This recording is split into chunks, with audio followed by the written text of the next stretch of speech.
alimentación y posteriormente la realización de actividad física. Bien. Tenemos que ver entonces a continuación lo que es una alimentación adecuada. ¿A qué llamamos alimentación adecuada? Como veníamos diciendo, los alimentos constituyen el vehículo por el cual van a llegar los diferentes nutrientes dentro del organismo. Entonces, ¿qué es una alimentación adecuada? Aquella que vaya a tener la cantidad necesaria de nutrientes para que el organismo pueda satisfacer todas sus necesidades, ¿sí? Y eso se consigue mediante lo que se llama un régimen de alimentación adecuado. ¿Y en qué consiste un régimen de alimentación adecuado? Va a ser aquel régimen que le va a permitir al individuo perpetuarse a través de varias generaciones con sus caracteres biológicos y su especie. O sea que ese régimen de alimentación va a hacer que se mantenga constante la composición de los tejidos orgánicos, va a permitir que esos tejidos formen los aparatos, posteriormente los sistemas, y también va a permitir que esos aparatos y sistemas funcionen de la manera correcta. Va a asegurar la reproducción, la mantención del proceso de reproducción, o sea, lo que conocemos como embarazo, va a favorecer la lactancia y va a asegurar una sensación de bienestar que impulse la actividad. Teniendo en cuenta todos estos factores, se deberían esperar varias generaciones para juzgar la normalidad de un régimen.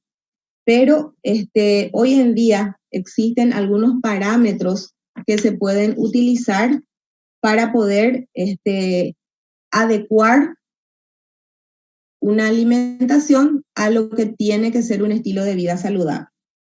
Bien, hablamos de los 3 macronutrientes más importantes. Citamos al hidrato de carbono, a las proteínas y a las grasas. En una distribución adecuada, en un adulto edad promedio, es decir, entre los 22 años hasta los 50 o 55 años aproximadamente, tendríamos en un adulto con normopeso, es decir, con el peso adecuado a su contextura y a su talla, a su estatura, tendríamos que tener un aporte normal de 55% de hidratos de carbono al día, distribuidos en hidratos de carbono complejo e hidratos de carbono simple, siendo los hidratos de carbono simple, lo mejor es siempre dedicarle un 20% de estos hidratos de carbono. El aporte proteico en un adulto fisiológicamente estable, o sea, que no presente ninguna patología o no tenga requerimientos especiales, como se dan en algunas enfermedades, por ejemplo, como el cáncer, o en otras situaciones fisiológicas como el embarazo. El aporte proteico será del 15% del valor calórico total destinado para ese adulto joven con peso promedio, o sea, normopeso. Y las grasas, ¿hay un aporte de grasas? Sí, por supuesto. Tenemos que hablar aquí de las grasas que van a suministrar suficiente sustrato para que el organismo pueda realizar sus funciones fisiológicas y tiene que estar presente en un 30% de ese valor calórico total. Bien, si hablamos de las grasas, tenemos que hablar necesariamente de lo que se llaman hoy en día las grasas buenas, porque después del auge de la dieta cetogénica o la dieta keto, como se le llama comúnmente, aparecieron al escenario estas grasas ya no como los malos de la historia, sino que al contrario, como unos nutrientes que inclusive en situaciones controladas y bajo supervisión del nutricionista pueden ser utilizadas en una cantidad mayor, es decir, formando inclusive en algunos casos el 80% del valor calórico total, y con ello conseguir la reducción de peso corporal en las personas que necesitan. Bien, nosotros conocemos una diversidad de regímenes alimentarios a lo que comúnmente le llamamos dieta. Cuando hablamos de dieta, automáticamente viene a nuestro pensamiento la supresión de alimentos, es decir, bajar de peso. Pero tenemos que aclarar este concepto de dieta como sinónimo de un régimen de alimentación. La dieta puede ser una dieta hipocalórica, es decir, disminuida en calorías cuando existe un caso de sobrepeso o casos de obesidad 1, 2, 3. Podemos hablar de dietas normocalóricas cuando el paciente se encuentra dentro del rango de peso normal para su estatura y con los caracteres, con las mediciones antropométricas dentro de los parámetros establecidos también.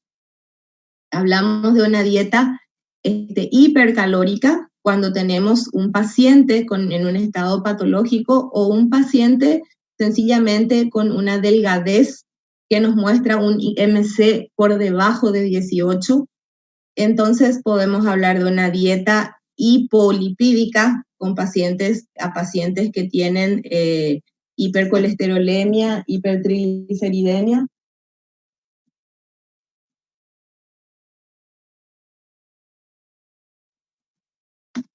Hipercolesterolemia, hipertrigliceridemia, y así en adelante. Dietas hiperproteicas, en el caso de mujeres embarazadas con anemia. Es decir, hablamos de diferentes tipos de dieta de acuerdo a lo que necesita un paciente. Entonces, esa va a ser la alimentación adecuada. Es decir, una revisión general de las condiciones en las cuales se encuentra el paciente y que consiste en saber el peso del paciente, la estatura del paciente y sus datos antropométricos. ¿Qué son esos datos antropométricos? Los datos antropométricos básicos son las circunferencias, circunferencia de cintura, circunferencia de cadera, circunferencia de cuello, circunferencia de muñeca.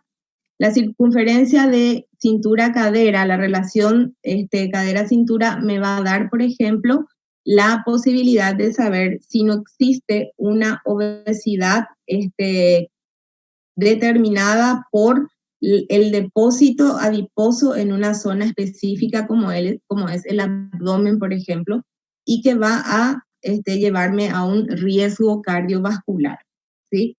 La circunferencia de cintura de referencia es de 85 centímetros como máximo en las mujeres y de 105 centímetros como máximo en los varones. Bien, esta alimentación adecuada tiene que estar dentro de lo que se conocen como las leyes o pilares de la nutrición.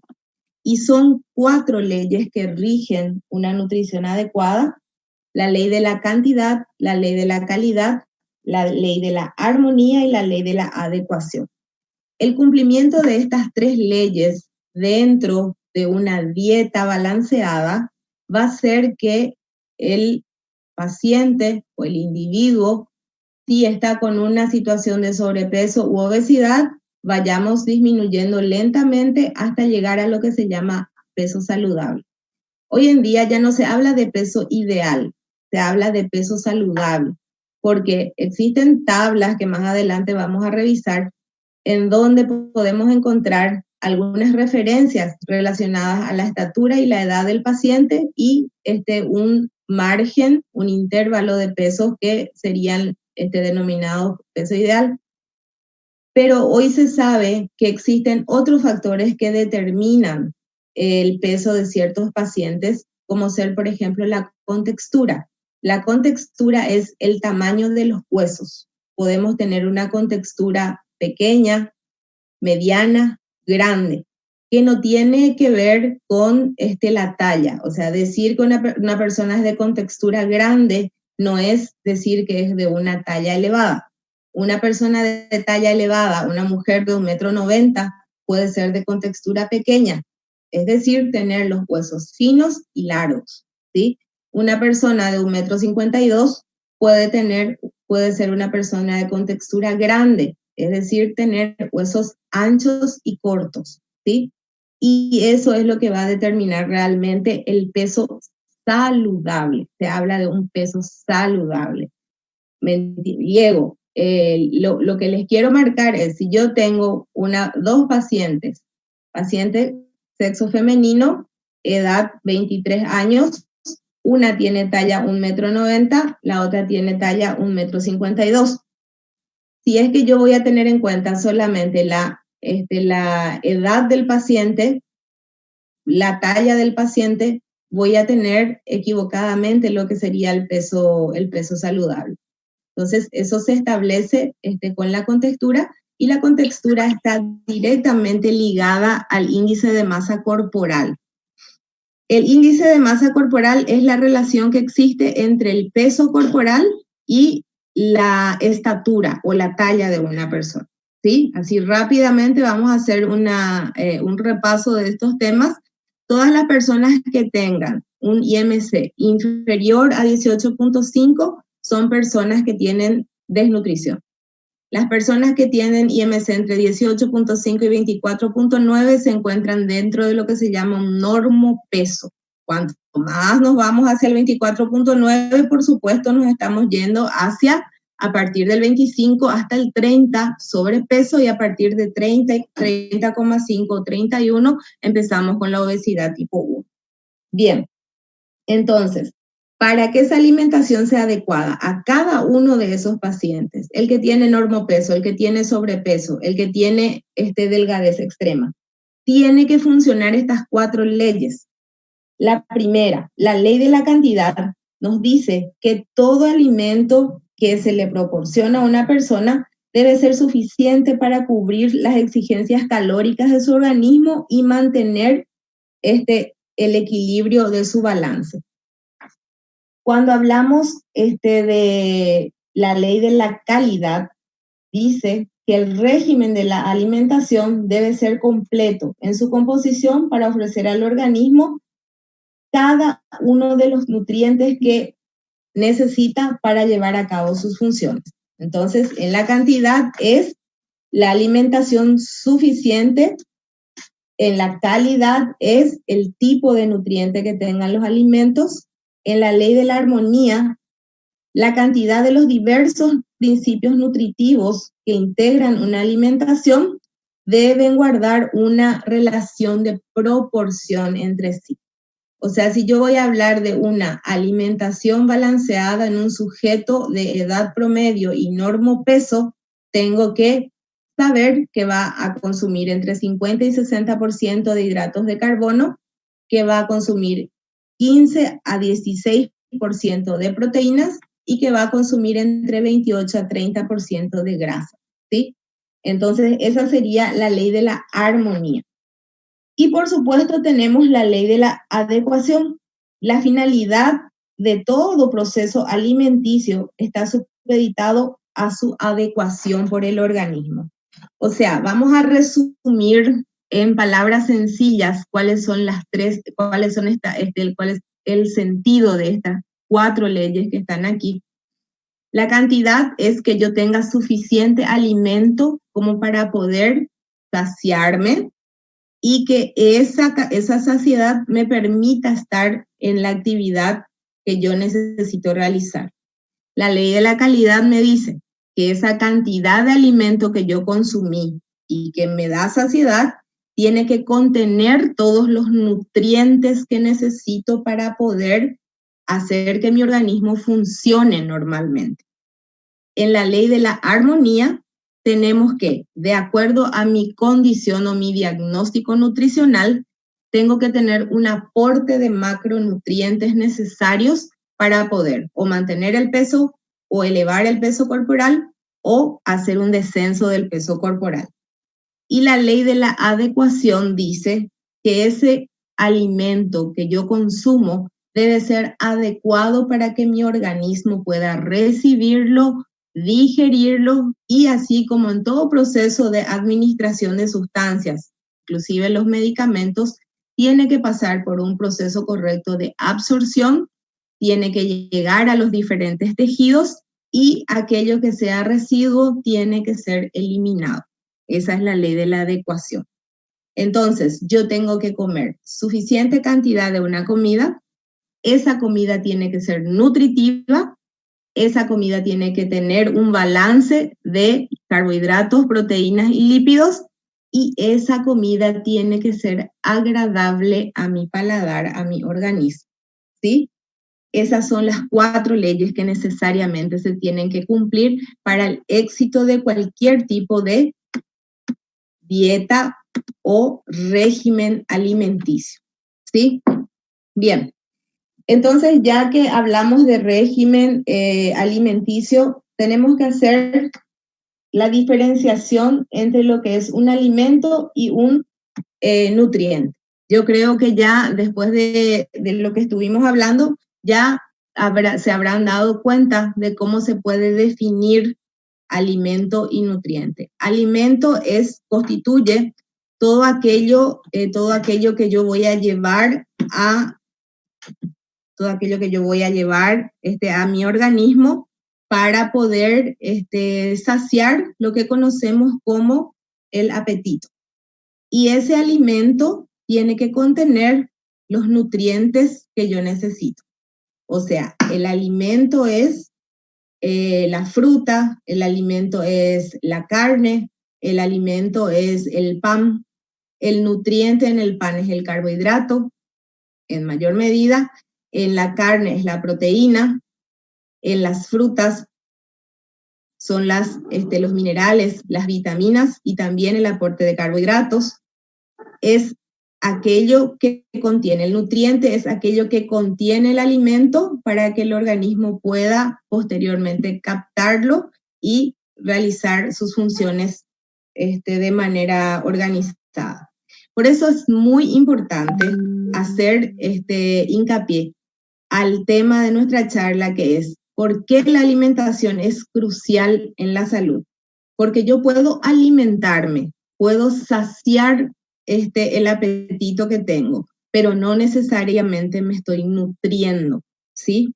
El desfasaje, el desbalance en el alimento que yo le dé a mi cuerpo puede llevar a una desnutrición sin que necesariamente haya un peso corporal bajo, ¿sí? Al contrario, el consumo de comidas muy procesadas, enlatadas, frituras, las comidas rápidas, son aquellas que contienen ya un exceso de grasa saturada. Yo voy a usar esa comida como alimento, pero no tiene los nutrientes necesarios. Voy a terminar acumulando grasa saturada que se va a convertir en placas de colesterol, va a elevar mi triglicérido, va a elevar mi peso corporal.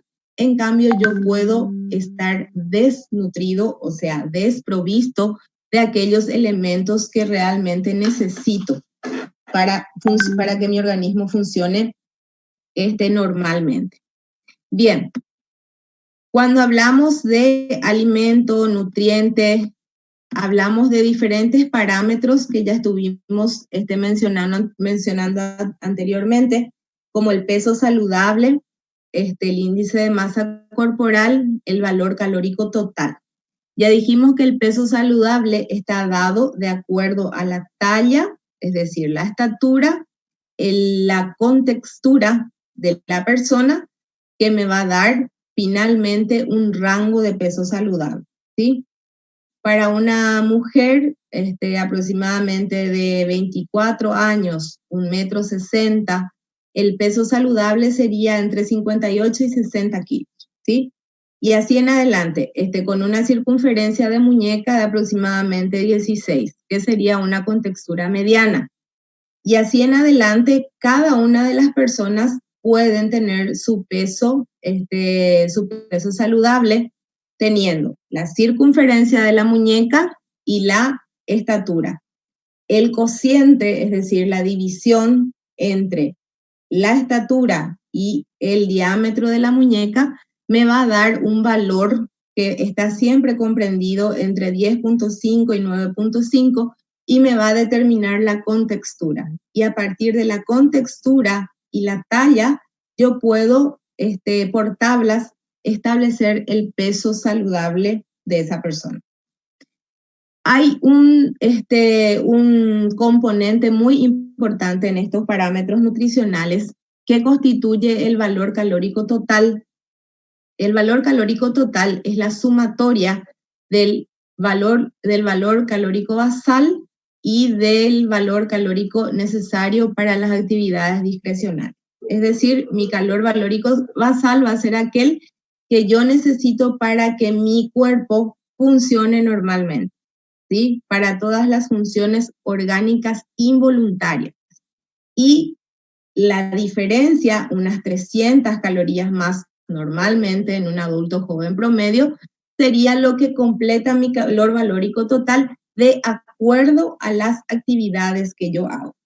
Si yo soy una persona que hace deporte, si hago 2 horas de deporte todos los días, entonces esa cantidad de calorías que se suma a la caloría basal va a ir subiendo, por supuesto. Si yo soy una persona sedentaria, estoy todo el tiempo sentada en una oficina, en un escritorio, entonces ese valor calórico que se le suma al calórico basal va a ser siempre menor. Si es una persona con una patología, entonces ahí ya entramos con un valor que se llama factor de injuria, que va a determinar de acuerdo a la gravedad que tenga la patología del paciente y que el paciente esté postrado o no, se le dan otros valores. Muy bien. Acá tenemos una tabla con valores de referencia, ¿sí? De acuerdo a la contextura. En las mujeres, por ejemplo, vamos a buscar un valor promedio, 1,60 m. Una mujer con contextura pequeña, es decir, circunferencia de la muñeca normalmente inferior a 14 o igual a 14, tiene que tener entre 50 y 54 kilos. Una mujer con 1,60 m, con una contextura mediana, que sería una circunferencia de muñeca entre 15 y 16, tendría que tener un peso entre 52,4 y 58,7. Una mujer con 1,60 m de contextura grande, o sea, circunferencia de la muñeca mayor a 16, tendría que tener entre 56 y 64 kilos. ¿Se dan cuenta cómo ahí, aún en una misma talla, la contextura siempre va a determinar diferentes valores para el peso saludable? Lo mismo se da en los hombres. Podemos agarrar un caso promedio de un hombre con 1,70 m de contextura mediana, su peso tendría que estar entre 62 y 68 kilos. En cambio, un hombre con 1,70 m de contextura grande puede estar entre 66 y 74 kilos. Bien, entonces esos son los valores antropométricos que van a determinar cuando tenemos peso saludable. Aparte de esos valores, tenemos también los valores denominados porcentaje de masa grasa, porcentaje de masa muscular y la grasa visceral que está presente. Así rápidamente les digo, por ejemplo, en una mujer entre 30 y 40 años, el porcentaje de grasa corporal no debe superar 28%. Y la masa muscular tiene que ser entre 28 a 30%, ¿sí? Bien, ¿cómo hacemos para tener esa alimentación adecuada? ¿Sí? Para tener esa alimentación adecuada tenemos que tener un aporte calórico adecuado. ¿Y cómo puedo saber yo cuál es mi aporte calórico adecuado? Me puedo pesar, me peso, consulto una tabla, veo si estoy con sobrepeso o si estoy con normopeso o si estoy con desnutrición. Si estoy con normopeso, hay una fórmula establecida por la Organización Mundial de la Salud denominada fórmula práctica, que es para pacientes sanos, es decir, para pacientes que no presentan ninguna patología. Para pacientes que presentan patología tenemos otras fórmulas, entre ellas la de Harris-Benedict, que van a tener en cuenta el factor de injuria. Pero para personas sanas yo puedo multiplicar mi peso por 30 calorías para personas con normopeso. El peso con 25 calorías por 25 calorías para personas con sobrepeso. y el peso por 20 calorías para personas obesas. Entonces ahí me va a dar, ¿qué cosa? El valor calórico que yo tengo que suministrar a mi organismo para estar en un peso saludable. ¿Sí? ¿Se dan cuenta? 30 sería mantener el peso. Cuando multiplico por 25 le estoy quitando unas 300 a 400 calorías. Y cuando multiplico por 20 le estoy quitando entre 400 a 600 calorías. Siempre la adecuación de la dieta, del régimen alimentario, en el caso de sobrepeso y en el caso de obesidad, tiene que ser gradual, ¿sí? Una semana 300 calorías menos, otra semana 300 calorías menos, y así en forma gradual. Lo ideal es que se pierdan de 2 a 4 kilos en 30 días. Ninguna dieta que haga perder mayor cantidad de peso puede ser exitosa, porque el organismo va a actuar en consecuencia, va a tomar como una agresión la pérdida excesiva de peso corporal. ¿Y qué va a hacer después? El aire que se respira se convierte en peso corporal, ¿verdad? Entonces ahí se habla de lo que es el metabolismo lento. El organismo va a guardar toda la cantidad de energía que pueda porque se siente amenazado porque ese individuo bajó 15 kilos en 30 días. Entonces, ese tipo de régimen alimentario no es conveniente, no resulta. Van a bajar 15 kilos y van a recuperar 15 kilos a los 60 días porque el organismo tiene la capacidad de ahorrar energía cuando se ve en riesgo la supervivencia. Bien, acá hay algunos valores de algunas tablas, existen una cantidad innumerable de alimentos y cada uno de ellos tienen establecidos tanto sus porciones como sus composiciones, ¿sí? Si ustedes se fijan en algún manual de valor calórico de los alimentos, van a encontrar siempre cuántas calorías contiene, qué cantidad de proteínas, glúcidos, grasas, fibras, colesterol, calcio, hierro, yodo, magnesio, vitaminas, liposolubles, hidrosolubles, etcétera, contienen cada uno de esos alimentos, ¿sí?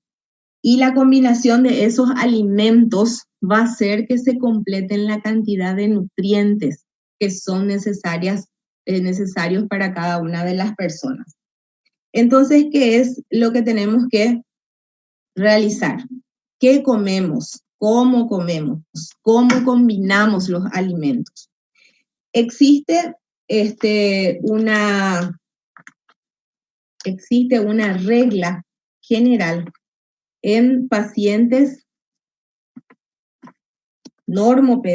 con normopeso para poder realizar su distribución de alimentos, ¿sí?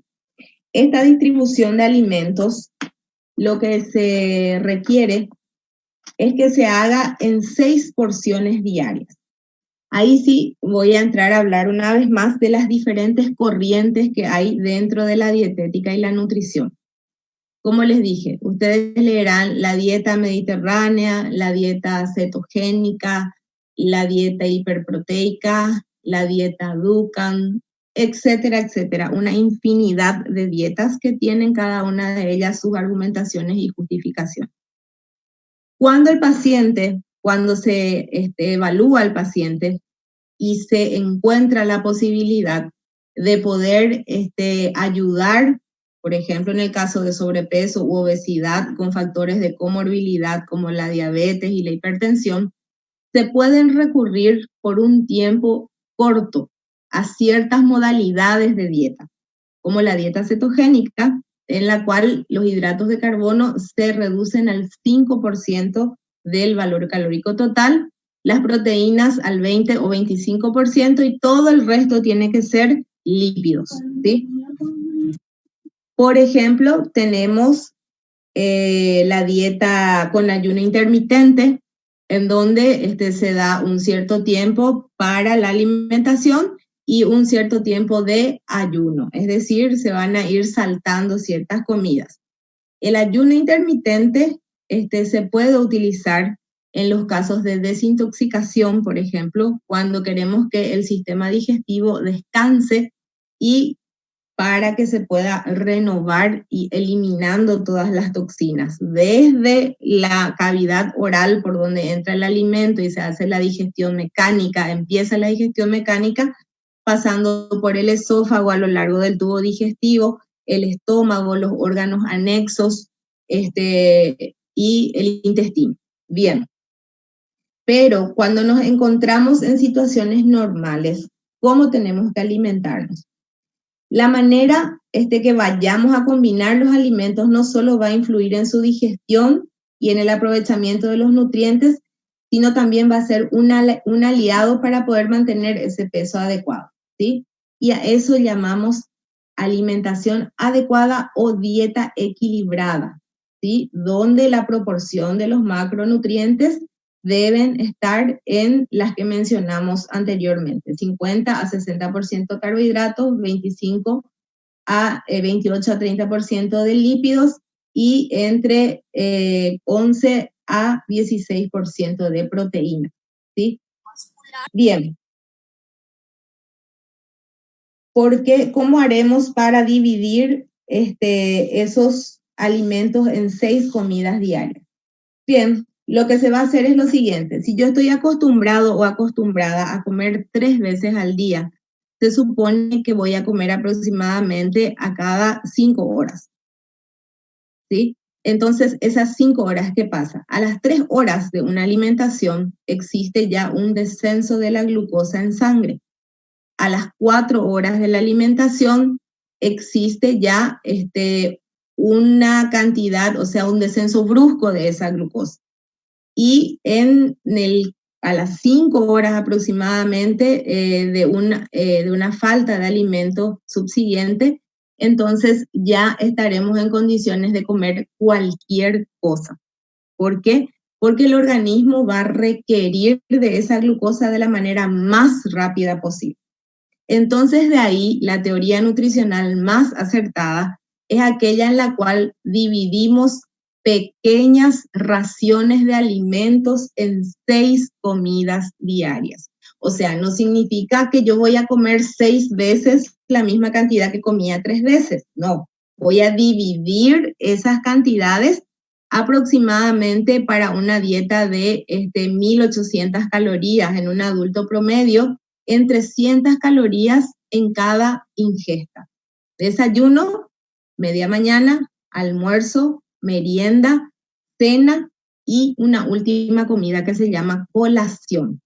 Bien, en el desayuno tengo que tener la preferencia de nutrientes proteicos, ¿sí?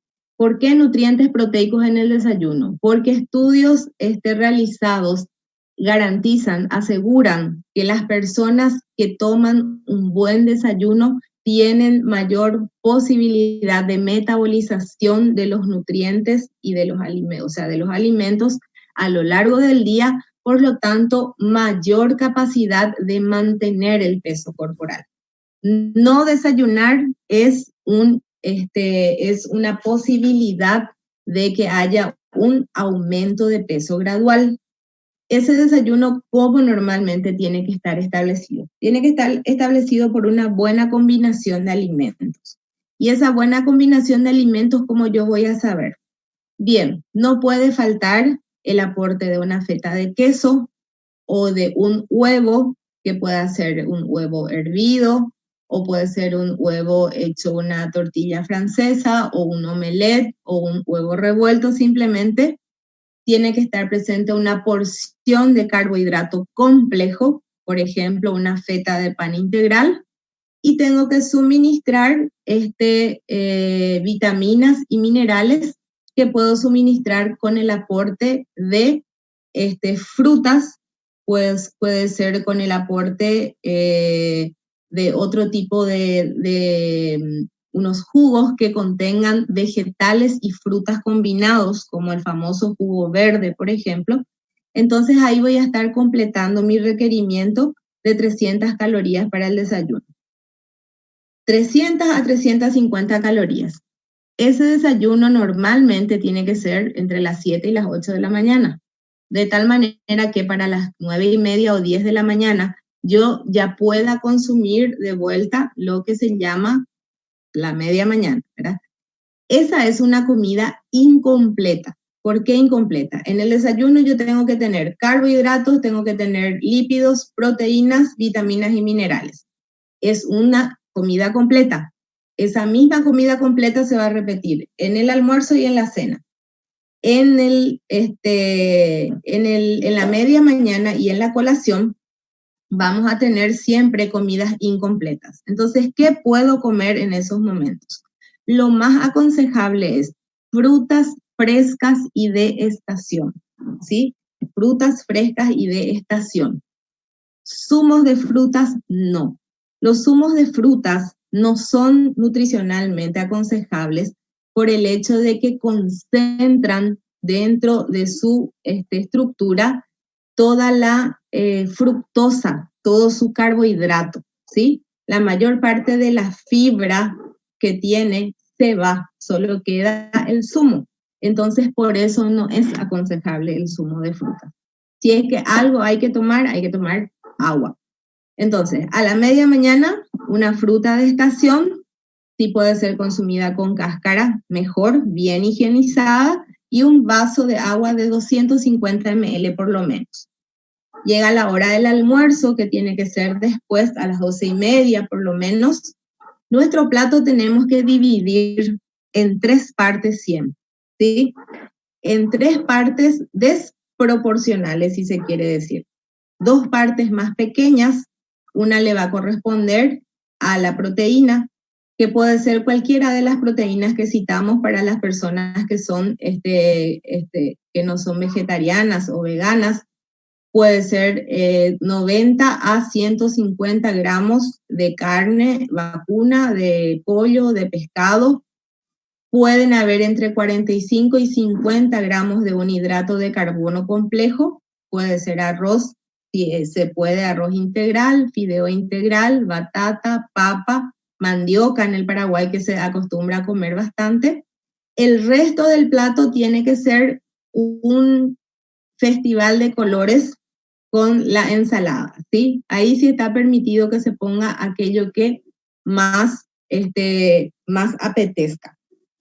Bien, esa combinación de los alimentos, entonces, es importante. Por ejemplo, las frutas, es siempre preferible comerlas, las frutas siempre es preferible comerlas solas, porque es la mejor manera en que las vitaminas se absorben. Tiene que ser siempre a la media mañana o a la media tarde o bien antes de realizar actividad física, ¿sí? Los alimentos ricos en féculas, o sea, en carbohidratos que son de asimilación lenta, por ejemplo, la papa, la batata, o algunas legumbres, tienen que, su combinación con las grasas los hacen más indigestos, o sea, no deben de combinarse con grasas. La combinación de legumbres y verduras se consigue un alto valor proteico y se convierten en un alimento completo. Entonces, si tenemos legumbres y verduras, por ejemplo, una sopa de lentejas, una sopa de porotos, eso ya constituye un alimento completo, porque ya tenemos lípidos, tenemos carbohidratos, tenemos proteínas, inclusive se convierte en un alimento de alto valor biológico, que solamente esto de proteína de alto valor biológico solamente se le da como nombre a las proteínas de origen animal, pero se pueden conseguir con la combinación adecuada de los alimentos vegetales. Las proteínas de origen animal, carne, huevo, pescado, necesitan una digestión larga. Para evitar el reflujo y gases, se tiene que combinarlos siempre con verduras frescas, ¿sí? Como pepino, lechuga, tomate, espárragos, etc. Si es que se consume solamente con carbohidratos, el proceso de digestión será mucho más largo y las posibilidades de que tanto la grasa como la glucosa se transformen en aumento de peso es muy grande. Las frutas muy ácidas, como el kiwi, la piña, la naranja, la cereza, las frutillas, inhiben la absorción de carbohidratos, ¿sí? Entonces, por ejemplo, si es que yo voy a consumir un cierto carbohidrato, tengo que hacerle, si voy a hacer una tarta, tengo que hacer que esa tarta sea de una fruta cítrica, Entonces, esa fruta cítrica, por ejemplo, una tarta de frutillas o de fresas, una tarta de piña, una tarta de kiwi, va a hacer que el carbohidrato presente en la masa de esa tarta y el azúcar, si es que se usa presente, sea absorbido más lentamente. Y cuanto más lentamente es la digestión, la absorción, perdón, del carbohidrato, entonces más fácilmente la insulina va a hacer su trabajo de enviarlo al músculo y en el músculo va a ser energía que se quema. Bien, entonces, por ejemplo, se puede hacer una combinación de legumbres con arroz. Vamos a tener siempre un excelente plato ahí. Vamos a tener saciedad, calidad, cantidad y adecuación. Al agregar a las ensaladas algunos frutos secos o semillas, como las almendras, semillas de lino, semillas de sésamo, también vamos a tener un plato altamente proteico. Combinar el huevo con el tomate ayuda a la absorción del hierro, ¿sí? Presente en el huevo.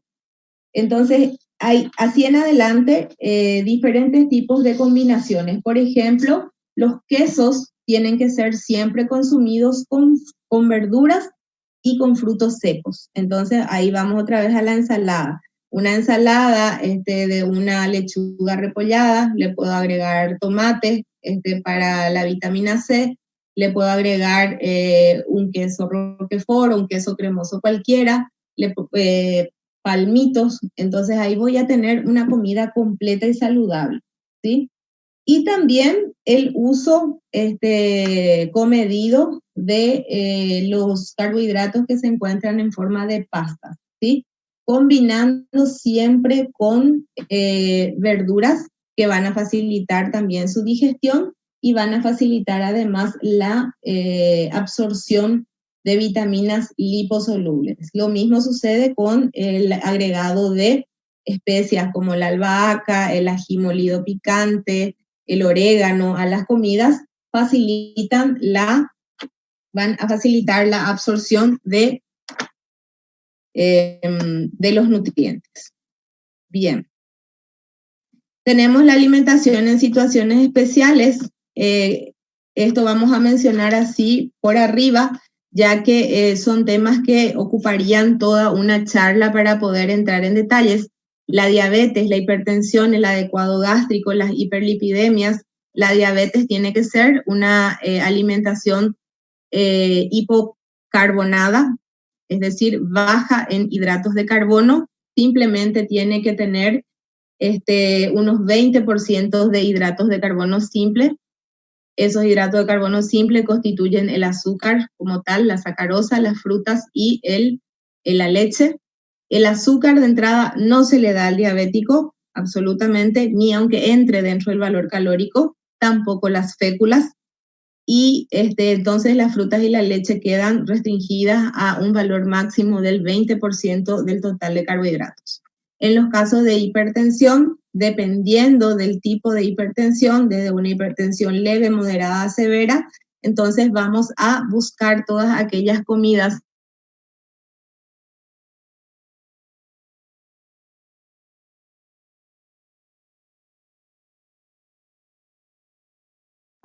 y un aumento del consumo de agua para que se pueda favorecer una buena diuresis. En el adecuado gástrico tenemos diferentes tipos de adecuado gástricos, aquellos que pueden hablarse de una litiasis renal, de una litiasis biliar, de un colon irritable, podemos hablar de una constipación o un estreñimiento crónico, podemos hablar de diferentes situaciones que tienen que, de una gastritis, que tienen que ver con patologías o algún tipo de inconveniente en el aparato digestivo. Entonces la alimentación va a ser adecuada a esa situación.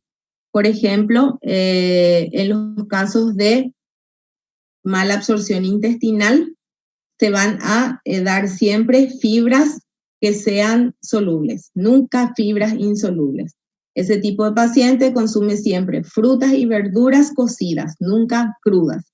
En pacientes que tienen constipación o estreñimiento crónico, ¿qué vamos a hacer? Vamos a hacer siempre una bebida helada en ayunas para favorecer la el peristaltismo intestinal, y sí vamos a dar frutos y verduras, hortalizas crudas, y para que puedan dejar un residuo de fibra que pueda ayudar al peristaltismo intestinal. En las hiperlipidemias, es la hipercolesterolemia y la hipertrigliceridemia, hay una diferencia. En la hipercolesterolemia vamos a bajar todas las grasas saturadas, ¿sí? Vamos a aumentar las grasas insaturadas. Y en la hipertrigliceridemia también vamos a bajar los hidratos de carbono, que son los responsables de que se eleven los triglicéridos.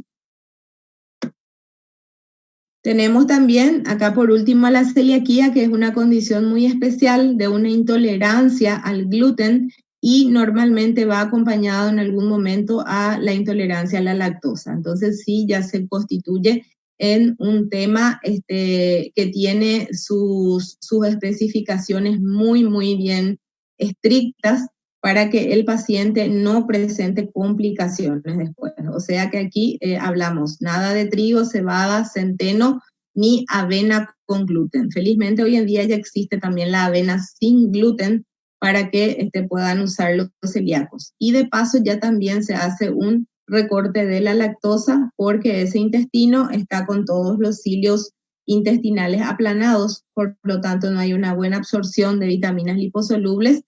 Y la enzima que desdobla a la lactosa va a también ayudar a que hayan procesos diarreicos. Entonces, por eso se suspende también la leche. Y aquí quiero llegar rápidamente a un tema muy importante que se trata de la nutrición y la inmunidad, y es un tema muy importante en estos días que estamos viviendo, ya que solemos escuchar de que en el caso del COVID-19, la inmunidad, el sistema inmunitario, más conocido como las defensas orgánicas, tienen que estar en muy buen estado para poder responder de una manera óptima, o por lo menos reponerse rápidamente de un ataque viral o evitar inclusive una carga viral importante. Para eso es aconsejable el consumo en la dieta de los denominados prebióticos y los probióticos.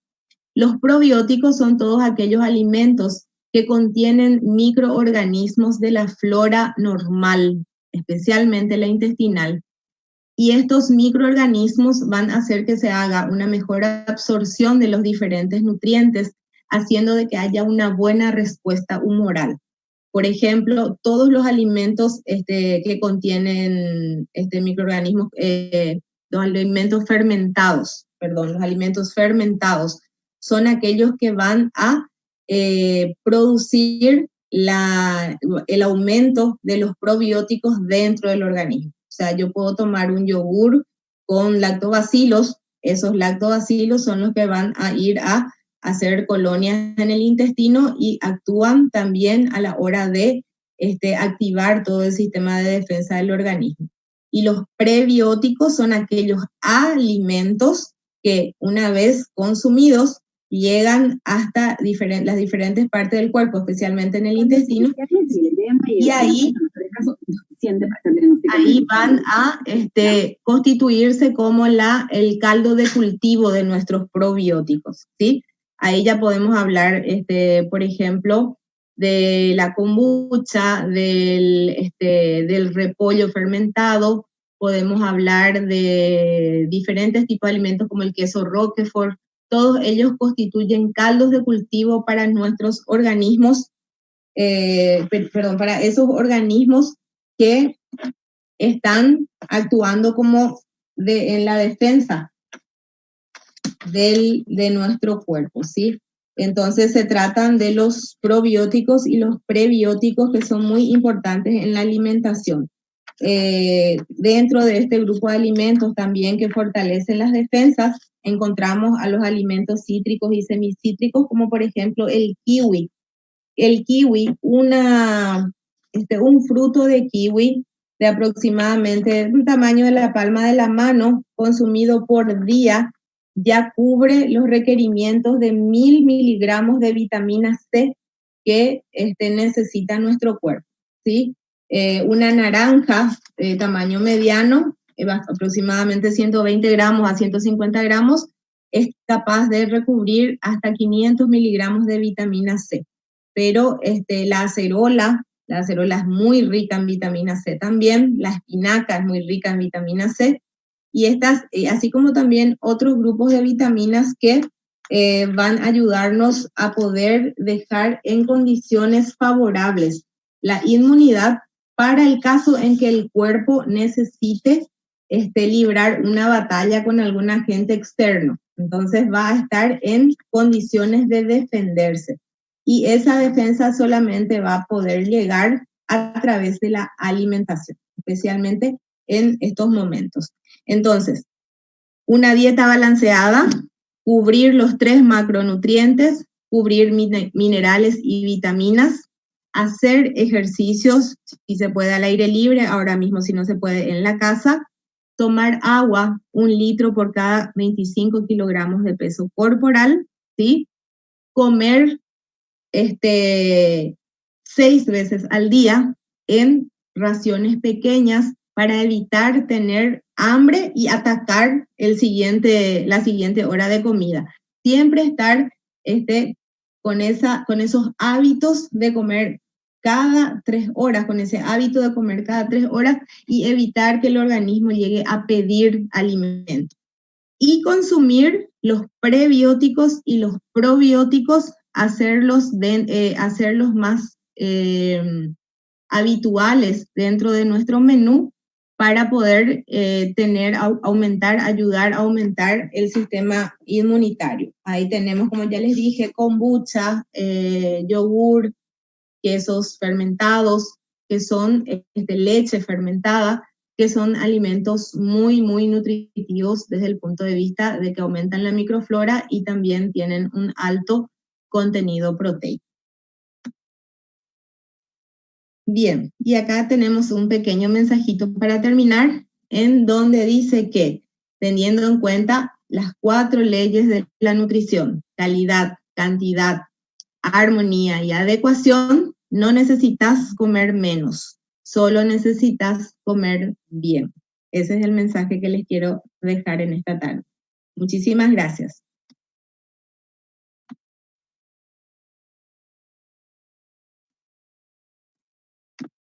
Bueno, muchísimas gracias a todos por su atención y a continuación pueden escribir sus preguntas en el chat para que puedan ser respondidas.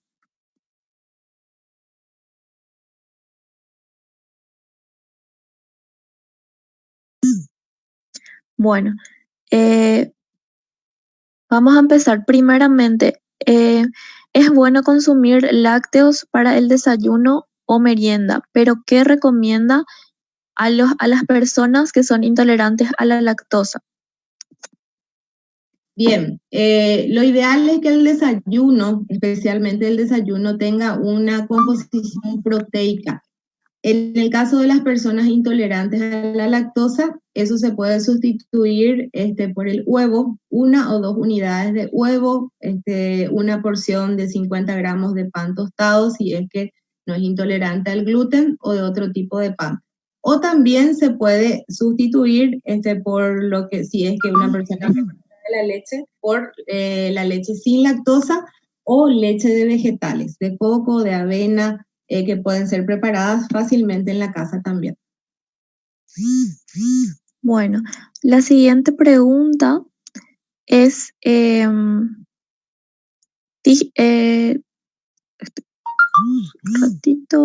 alimento sería lo contraindicado para un paciente con litiasis renal? En el caso de los pacientes con litiasis renal, tiene que ser una dieta liviana, una dieta en la cual no necesite mucho trabajo del riñón, pero el riñón se encuentra ya por fuera del aparato digestivo, por supuesto, pero tiene que ser una dieta liviana por el hecho de que no se vayan produciendo más cálculos renales. Por ejemplo, todas aquellas que contengan alto contenido de cloruro de sodio, los cítricos que producen citratos no son convenientes para los pacientes con litiasis renal. Se resumiría una dieta con frutos semicítricos o directamente no cítricos, como el mamón, la banana, lácteos descremados, 100 ml por día como máximo, 100 a 150 gramos de carne por día, ensaladas variadas y 3 litros de agua por día. Bueno, muchas gracias. Después dice, doctora, ¿cuál sería su opinión sobre el uso de multivitaminas? Bueno, mi opinión personal es que el uso de multivitaminas solamente tiene que darse en el caso de que una revisión médica acompañada de un análisis laboratorial determine de que existe un déficit vitamínico o de cualquiera de las vitaminas por unas causas patológicas, ¿sí? Si no existe eso, por ejemplo, un síndrome de mala absorción, si no existe eso, todos los nutrientes micro y macros tienen que ser dados a través de una alimentación adecuada. Y para eso hoy en día es relativamente fácil ir buscando la información de los alimentos y sobre todas las cosas consumir alimentos en la mayor cantidad posible en su estado natural, no procesados, porque los procesados ya cambian totalmente en su composición y tienen el agregado de mucho sodio también. Entonces, yo no aconsejaría a un paciente joven que se encuentra, por ejemplo, la mayoría de ustedes estudiantes en una etapa de estudios muy estricto, lo que tiene que hacerse es una reingeniería de todo el proceso alimenticio. Y en la alimentación van a encontrar cada una de esas vitaminas que necesitan. Muchas gracias. Después dice, si podría volver a repetir la diferencia entre probióticos y prebióticos. Sí, los probióticos son microorganismos presentes en la flora normal, en nuestra microflora, como por ejemplo el lactobacilo es un microorganismo, es un probiótico, y el lactobacilo también hace parte del sistema inmunológico en el momento en que le da condiciones a los macrófagos para poder actuar en el caso de que exista el ataque de algún germen, bacterias, virus, hongos. Y los prebióticos son alimentos fermentados que una vez consumidos sirven para que se multipliquen los probióticos. ¿Me entienden? Entonces, por ejemplo, la leche fermentada, la kombucha, como les dije, todos los alimentos que estén fermentados van a dar la posibilidad de que una vez que consumamos esos alimentos, nuestra flora o nuestra microbiota pueda aumentar.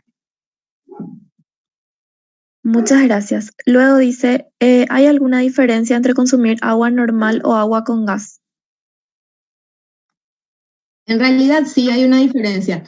Para pacientes que no toleran tomar mucha agua, porque hay pacientes que sienten hasta náuseas cuando toman mucha agua, a veces yo aconsejo tomar agua con gas con un trocito de limón adentro para saborizar un poquitito. Pero el exceso de dióxido de carbono también va a traer un malestar, va a disminuir la rapidez de la digestión, va a aumentar el pH gástrico, entonces tiene una influencia.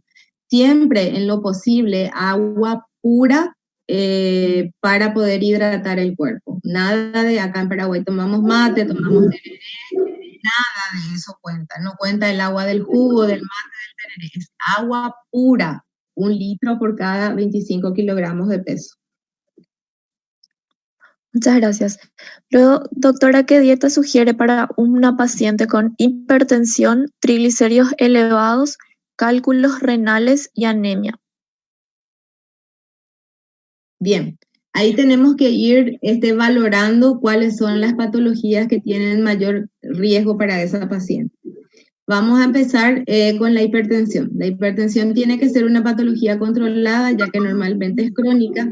Si es una hipertensión severa, entonces va a ser comida totalmente sin sal, absolutamente sin sal, totalmente prohibidos los enlatados, los embutidos, solamente carne roja una vez a la semana. Posteriormente, los demás días, diferentes tipos de frutas, verduras cocidas o crudas, también al vapor, tienen que hacer parte. Inclusive el pan integral que consuma esa persona tiene que ser pan integral sin sal.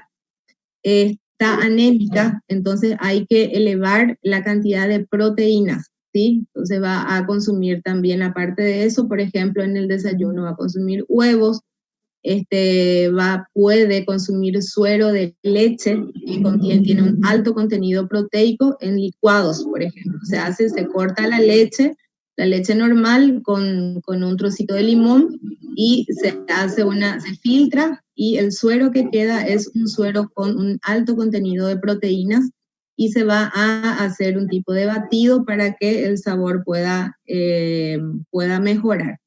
El cálculo renal, como les dije, es algo donde hay que proporcionar suficiente líquido para hacer que esos cálculos, de alguna manera, si es que se puede, disminuyan de tamaño y puedan ser eliminados por la orina. Y 6 comidas diarias, y las 6 raciones de comida tienen que ser livianas, es decir, no tiene que haber un aporte abundante de comidas. Eso es lo que recomiendo. Alto contenido de proteínas, debe estar completamente desprovisto de sal y de alimentos que contengan mucho sodio, enlatados y embutidos, y de un aporte de agua y de cualquier tipo de otros líquidos, también en este caso té, infusiones, en una gran cantidad, como para que ese filtro renal se pueda lavar permanentemente.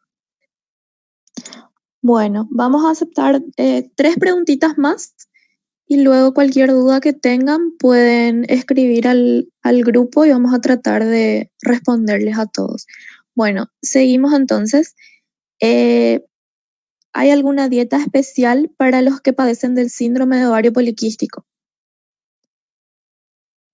Sí, hay una dieta especial para estas personas. Tienen que ser dietas bajas en purinas también, o sea, ahí vamos a bajar la carne, y se aconseja muchísimo consumir la soja y sus derivados, ¿sí? Porque esas isoflavonas presentes en la soja van a ayudar muchísimo a disminuir el tamaño de los quistes que están presentes.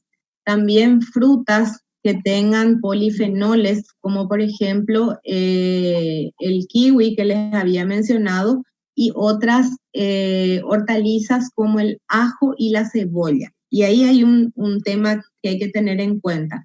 El ajo y la cebolla son muy ricos en polifenoles, y estos polifenoles, además de activar a los macrófagos, también son capaces de comportarse como antiinflamatorios y como antibióticos. Pero ¿cómo se deben de consumir? Se deben de consumir crudos, ¿sí? El ajo crudo y cortado, ¿sí? Como de tal manera poder liberar su principio activo. La cebolla también cruda, ¿sí?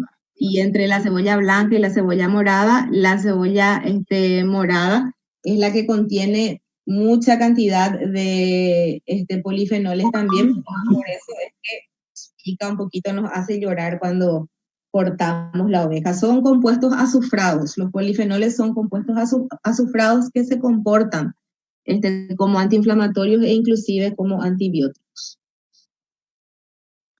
Bueno, después, en un paciente con artrosis de rodilla y obesidad, ¿cómo podría indicarle que sea su alimentación teniendo en cuenta que no puede realizar actividades físicas por el dolor?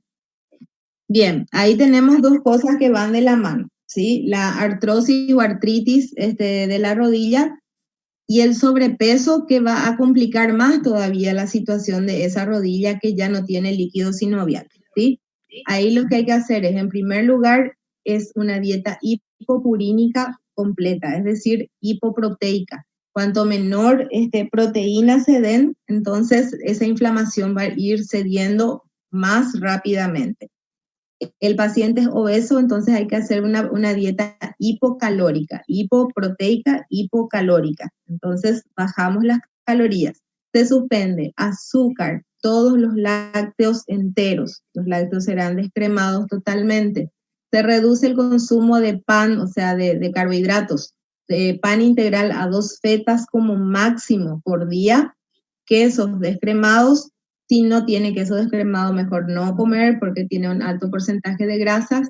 Se quitan los dulces, las mantecas y el aporte de 2 frutas diarias, ¿sí? O sea, va a ser una dieta hipocalórica y también restringida en purinas, en carne, en proteínas. Muchas gracias. Una pregunta más o sea, una pregunta más nueva y cerramos. Vamos a responder todas las que enviaron hasta ahora. Doctora, excelente charla. ¿Cuál es su opinión sobre el ayuno intermitente? Bien, el ayuno intermitente es una modalidad, en realidad no es una modalidad de dieta, sino que de estilo de vida, ¿sí?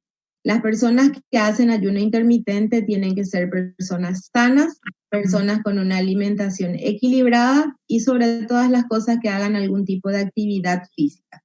Existen diferentes modalidades, las más conocidas son la 12-12 y la 16-8.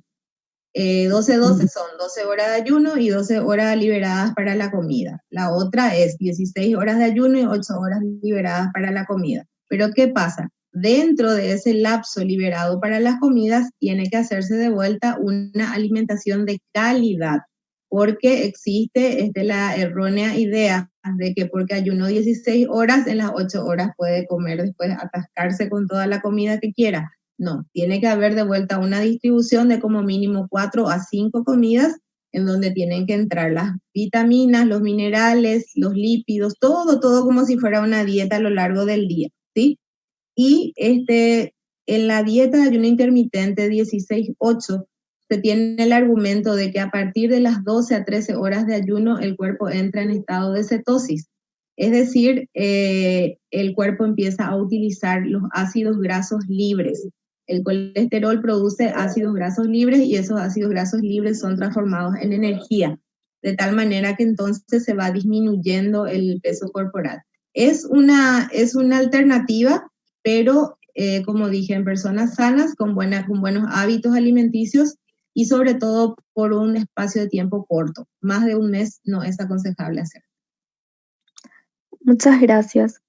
Luego dice, buenas tardes, doctora. ¿Cuál es su opinión acerca de los probióticos? Los probióticos, como aclaré, constituyen nuestra microbiota, es decir, los microorganismos que están para poder ayudarnos, los microorganismos buenos, ¿sí?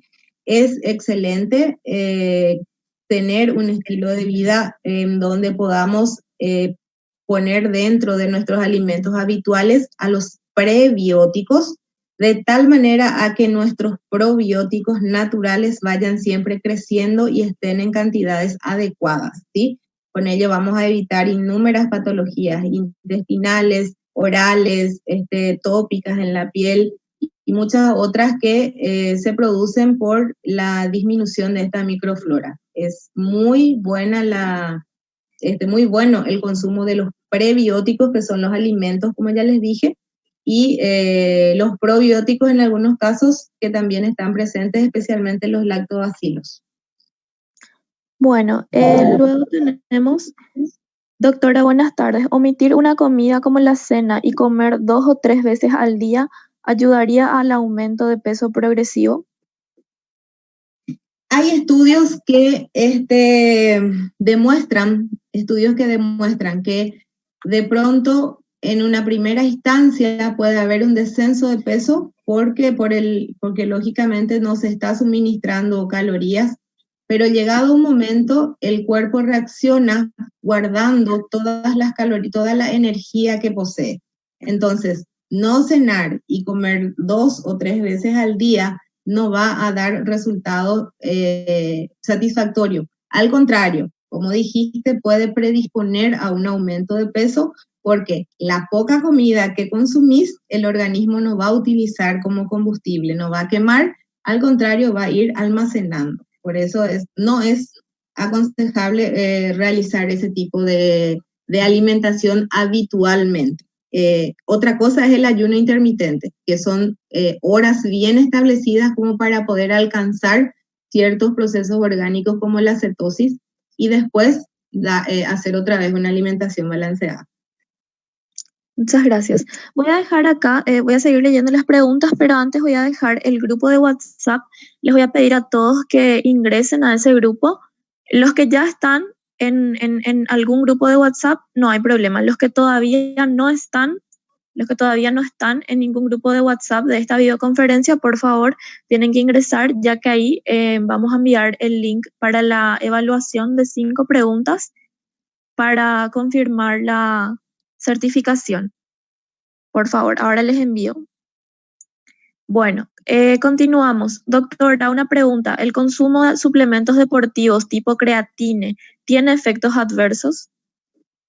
Bueno, los suplementos deportivos, especialmente para la formación de masa muscular, como es el caso de la creatina, tienen a la larga efectos, tienen sus defensores y sus detractores.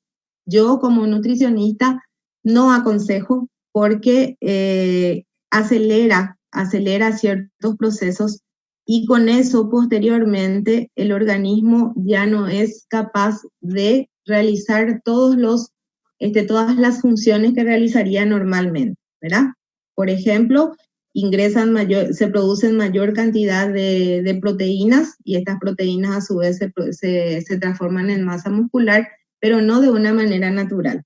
Entonces, en el momento en que se deja el suministro de esa sustancia, el organismo también deja de producir aquello, porque dice, alguien está produciendo por mí la creatina, entonces yo no produzco más. Y una vez que se suspende la creatina, tampoco el organismo produce. ¿Y qué es lo que pasa? En vez de ese músculo que estaba ahí, hay un intercambio, hay un cambio de masa muscular por masa grasa. Por eso es que ya vimos en varias ocasiones y en muchos lugares podemos observar cómo atletas, una vez retirados de su actividad física y de toda su suplementación, tienen la tendencia a ir a la obesidad.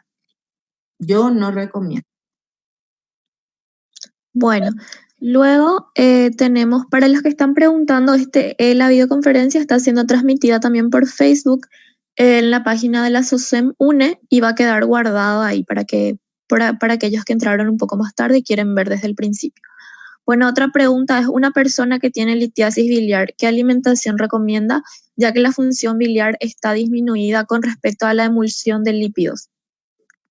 Bueno, en ese caso, cuando se trata de una litiasis biliar, ahí sí es una cuestión bastante delicada desde el punto de vista del régimen alimenticio, porque se tienen que reducir inclusive a la menor cantidad posible los lípidos insaturados, ¿sí? Porque cualquier tipo de sobrecarga del órgano puede producir un pasaje de las piedritas hacia el páncreas, produciendo una complicación como es la pancreatitis. Esa es una situación que se puede dar fácilmente en la litiasis biliar. Entonces, los alimentos tienen que ser alimentos cocidos, frutas y verduras cocidas, las que tengan fibras solubles, o sea, no son luego muchas, la calabaza, el zapallo, la papa, tienen que darse caldos de verduras colados y claros, totalmente desprovistos de grasa, reducir la ingesta de huevo, reducir la ingesta de carne y controlar bastante la ingesta de carbohidratos, ¿sí? Tiene que ser una dieta bastante estricta en donde para tener un plan así más ajustado se tendría que ver al paciente porque hay factores que intervienen también, si es un paciente normopeso, si es obeso o si hay otras patologías asociadas. Pero en principio, reducir la ingesta de grasas, incluso insaturadas, al mínimo posible. Muchas gracias. Seguimos con otras preguntas. ¿Qué bibliografía recomienda para la obtención de las tablas de nutrición según características del paciente? Hay varias bibliografías que se pueden utilizar. Yo aconsejo la bibliografía de Laura Beatriz López y Marta Suárez, que es de la editorial El Ateneo. Es un libro básico, básico de nutrición, en donde va a poder encontrar tanto las definiciones, clasificaciones y tablas de todos los macro y micronutrientes. Les puedo pasar después a las chicas el nombre del libro. Se llama Fundamentos de Nutrición Normal, Laura Beatriz López y Marta María Suárez, editorial El Ateneo. Bueno, en el grupo de WhatsApp vamos a estar enviando también las redes sociales de la licenciada por si algunos quieren seguir y hacer alguna consulta, si es que ella nos autoriza. Sí, por supuesto que sí. Bueno, ¿qué riesgos puede tener la dieta cetogénica en una persona joven con normopeso? Bien, el riesgo de la dieta cetogénica es caer en lo que se llama una cetoacidosis, ¿sí? ¿Qué es lo que sucede? Cuando se suprimen prácticamente la ingesta de los hidratos de carbono, pasan a desdoblarse el colesterol, toda la parte lipídica, el componente lipídico, a desdoblarse y por supuesto a utilizarse como material de producción de energía. Lo que sucede en algunos casos es que cuando en esta dieta no hay una distribución correcta, el 5% de carbohidratos, 15 a 20% de proteínas, y todo el resto tiene que ser grasa saturada e insaturada combinada, ¿verdad? Las personas terminan haciendo una dieta hiperproteica, es decir, no comen carbohidratos, pero comen mucha carne. Y en la carne lo que hay es mucha proteína, no hay tanta grasa. Lo que tiene que hacerse una dieta personalizada en donde se van midiendo cada uno de los parámetros y se van distribuyendo cada uno de los nutrientes en forma exacta, de tal manera que el cuerpo realmente entre en cetosis y no que pase a un estado de cetoacidosis, que es una condición bastante grave ya en algunos casos. O sea, tendrías que irte a un nutricionista y te mide el valor calórico total y distribuye dentro del valor calórico total qué cantidades de alimentos tenés que consumir diariamente para entrar en estado de cetosis. Bueno, muchas gracias. Luego dice, doctora, ¿qué dieta sugiere para una paciente con hipertensión, litiasis renal, triglicéridos elevados, anemia y con sobrepeso? Creo que esa pregunta ya respondimos, pero vamos a responder de vuelta. Siempre les dije que hay que empezar sopesando la patología que pueda ser de mayor riesgo para el paciente, ¿verdad? En este caso empezamos con la hipertensión, cortando totalmente la sal, embutidos, enlatados, cualquier tipo de alimento que pueda contener mucho sodio. Después pasamos a la anemia con un buen aporte proteico que se puede dar tanto con el consumo de, por ejemplo, hígado, hígado, huevo, leche. Son alimentos que tienen unas proteínas de alto valor biológico, o también realizar la combinación, como dijimos hace rato, de sustancias vegetales que puedan alcanzar alto valor biológico. Por ejemplo, cuando se combinan verduras, legumbres y arroz. Ahí obtenemos una alimentación de alto valor biológico. Para la litiasis renal, la cantidad de líquido y de agua que pase por el riñón tiene que ser grande, de tal manera tratar de romper inclusive esos cálculos de agua mineral todo el tiempo, anemia, hipertensión, y por supuesto hipocalórica, ¿verdad? Prácticamente hidratos de carbono muy bajos para poder hacer que se pierda peso corporal también. Y es una paciente que bajando de peso va a controlar también ya la hipertensión, y con una buena selección de alimentos se va a poder elevar los glóbulos, la hemoglobina en los glóbulos rojos para salir del estado de anemia Y la litiasis renal va a tener que ser monitoreada por el médico para ver en qué condiciones está y si es necesario dar la medicación adecuada.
Hola, ¿me escuchan ahora?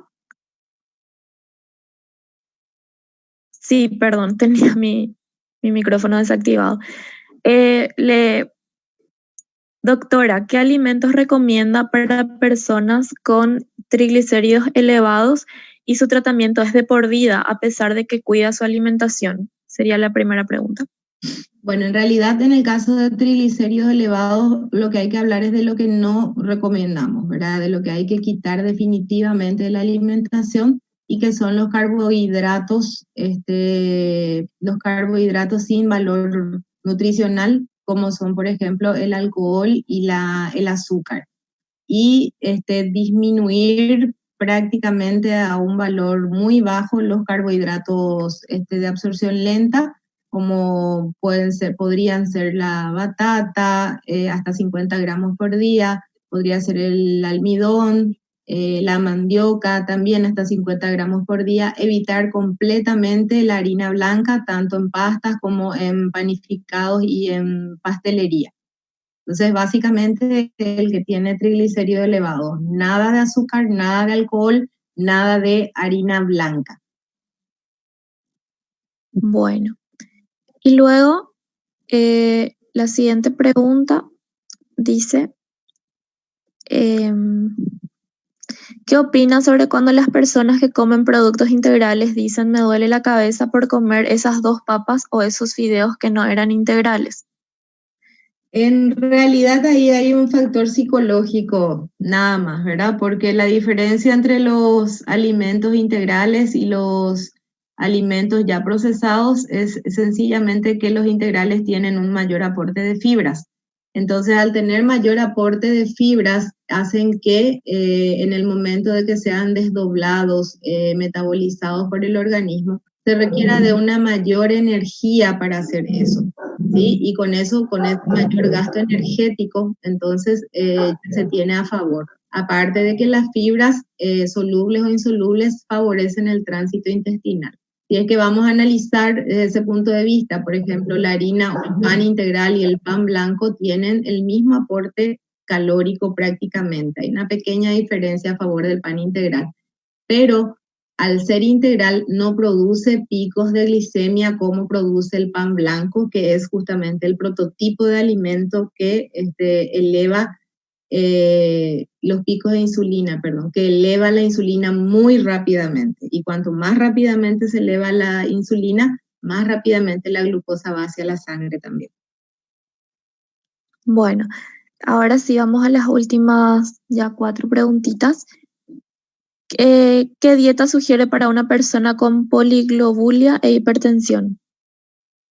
Como siempre, en el caso de la hipertensión, como ya les manifesté, tenemos que ver qué tipo de hipertensión es, leve, moderada, grave. Si es que estamos hablando de una hipertensión moderada a grave, estarás con seguridad el o la paciente medicada. Entonces tenemos que insistir muchísimo en el consumo del líquido para que pueda haber una buena diuresis y con eso también ir descendiendo la tensión, la presión arterial y suspender totalmente la sal y productos embutidos y aquellos que sean procesados. Toda la alimentación tiene que estar basada en frutas crudas o cocidas, verduras y legumbres, verduras crudas y cocidas, legumbres, huevo, más clara de huevo que yema, y carne como máximo 2 veces a la semana. Bueno, muchas gracias. Ahora, en una persona con problemas digestivos que presenta amenorrea, ¿qué alimentación recomienda? Bueno, esos problemas digestivos debería de conocer mejor en qué consisten, ¿verdad? Si consiste en una acidez, si hay una dispepsia, o sea, pesadez estomacal, si hay un reflujo gastroesofágico, si el problema digestivo es una constipación o estreñimiento, o sea, deberíamos de localizar bien en qué consiste.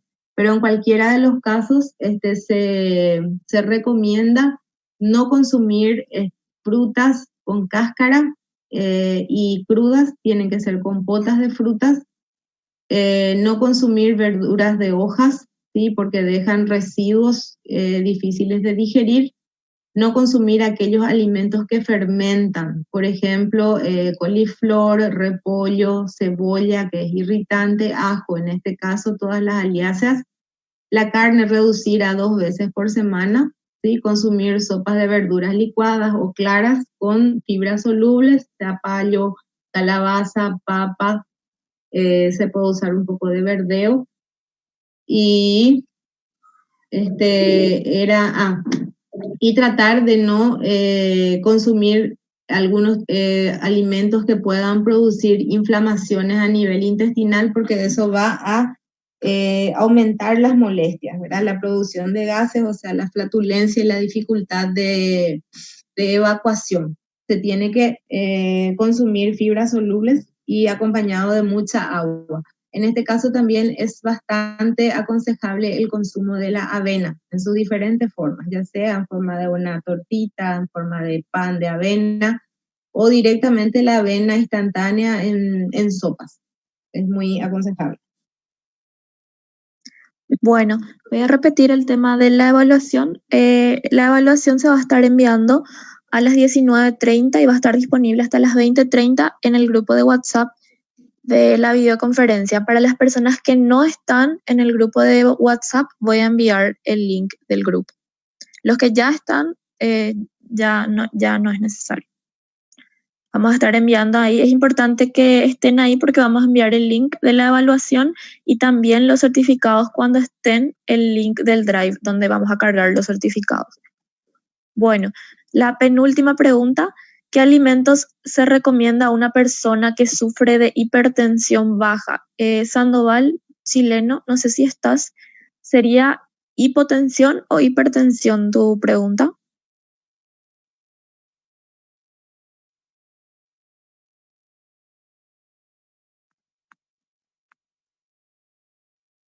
No sé si está porque dice hipertensión baja.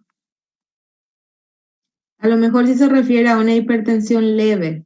Hipotensión, ahí nos aclaró. Ah, ok, perfecto.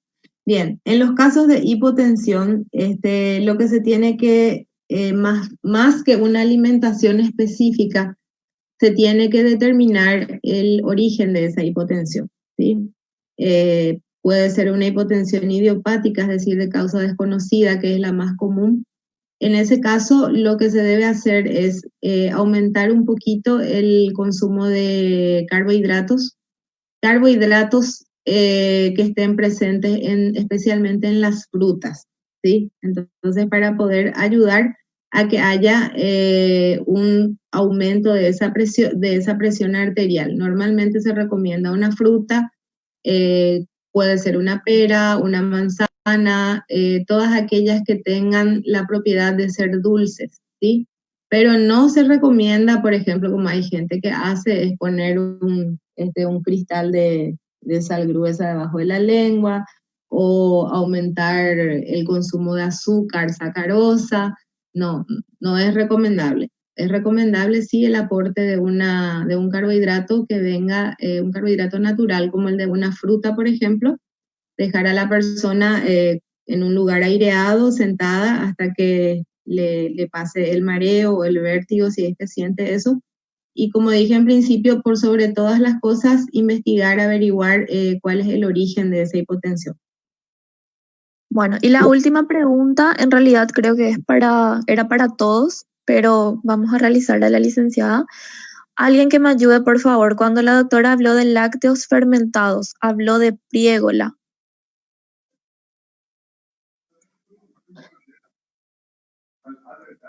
Creo que hablamos de priégola. Hablamos de lácteos fermentados, sí, pero de priégola no, de kombucha sí. Ah, ya. De Bueno, kombucha, sí, de repollo fermentado, de yogur, de suero de leche, queso ricota, todos esos alimentos son bastante utilizados como prebióticos. bueno, está bien. Y por último, doctora recomienda el uso de azúcar orgánica en vez de edulcorante. Bueno, en realidad el azúcar orgánica es igual a azúcar, o sea, es sacarosa y la sacarosa es un carbohidrato desprovisto de nutrientes. Dependiendo de qué es lo que vayamos a endulzar, yo recomiendo que se utilice un edulcorante del tipo natural como la stevia, ¿sí? Nada de aspartame ni de ciclamatos, que son edulcorantes artificiales y que son dañinos. La sucralosa, que es otro edulcorante muy parecido a la sacarosa, también podría ser que tiene menos efectos adversos, pero no utilizar, o sea, el azúcar orgánica es exactamente igual al azúcar normal o común o refinada desde el punto de vista de su composición nutricional, ¿sí? Tiene una diferencia en la producción. Lo mismo ocurre con el azúcar demerara, el azúcar morena, el azúcar mascabo, que son todas azúcares, pero menos procesadas que el azúcar blanca, ¿verdad?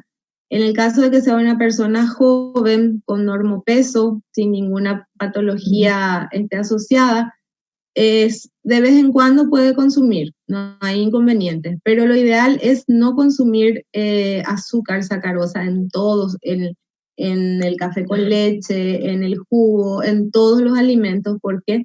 Porque como les dije, son alimentos vacíos, o sea, sin nutrientes, así como el alcohol, y predisponen a otras enfermedades, patologías más adelante, ¿sí? Porque el azúcar también eleva, hace picos de insulina, y cuando uno llegue a una edad más avanzada, ese páncreas, esos islotes de Langerhans del páncreas se van a cansar. Entonces, es siempre mejor darle el menor trabajo posible. No es un alimento muy saludable, se puede sustituir tranquilamente por la stevia o por la sucralosa. Muchas gracias. Agradecemos a la licenciada química farmacéutica Marisol Montiel por su tiempo y también agradecemos a todos los participantes. Muchísimas gracias a ustedes y que tengan un excelente resto de jornada. Hasta siempre. Muchas gracias.